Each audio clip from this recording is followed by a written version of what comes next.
ஃபஹத் ஃபாசிலோட பெரிய ஃபேன் நான்.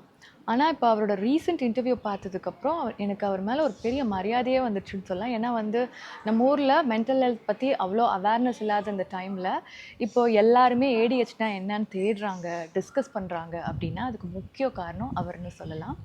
ஏடிஹெச்டி அப்படிங்கிறது நம்ம பிரெயின்லேருந்து சிக்னல்ஸ் ஃபாஸ்ட்டாக வரனால, நம்ம பாடி ரொம்ப துருதுருன்னு இருக்கும். நம்ம மைண்ட்னால பொறுமையா ஒரு விஷயத்த ஃபோக்கஸ் பண்ணி பண்ண முடியாது. இது பொதுவா குழந்தைங்களுக்கு 12 வயசுக்கு முன்னாடியே ஆரம்பிக்கும். குழந்தைங்கள்ல பார்த்தோன்னா, அவங்கனால கிளாஸ் ரூம்ல உட்கார முடியாது, ப்ரேயர்ல நிக்க முடியாது, இல்ல ஒரு கியூல வெயிட் பண்ண கூட அவங்களுக்கு பொறுமை இருக்காது. ஒரு மாரி துருதுருன்னே இருப்பாங்க. அதே மாதிரி கொண்டு போற பொருள ஈஸியா தொலைச்சிட்டு வந்துருவாங்க. அவங்கனால அவங்களோட படிப்புல கவனம் செலுத்த முடியாது. கவனமின்மையும் இருக்கும். அப்படியே அவங்க வளர வளர வளர அந்த துருதுருப்பு குறைஞ்சிட்டே வந்தாலும், அந்த கவனமின்மை தொடர்ந்து இருந்துட்டே இருக்கும். அதனால பெரியவங்களா வளர்ந்ததுக்கு அப்புறம் கூட, அவங்க அவங்களுக்கு வந்து அவங்கனால அந்த பொருளெல்லாம் வச்ச இடத்துல எங்க வச்சோன்னு மறந்து போயிடும். அத தேடிட்டே இருப்பாங்க.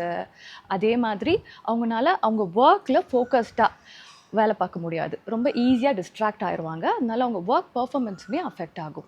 இதுக்கு ட்ரீட்மெண்ட்னு பார்த்தோம்னா, மெடிகேஷன்ஸ், அப்புறம் கொஞ்சம் பிரெயின் எக்ஸர்சைசஸ். இத பண்ணாங்கன்னா, அவங்கனால வந்து அவங்களோட ஃபுல் பொட்டன்ஷியலுக்கு வொர்க் பண்ண முடியும்.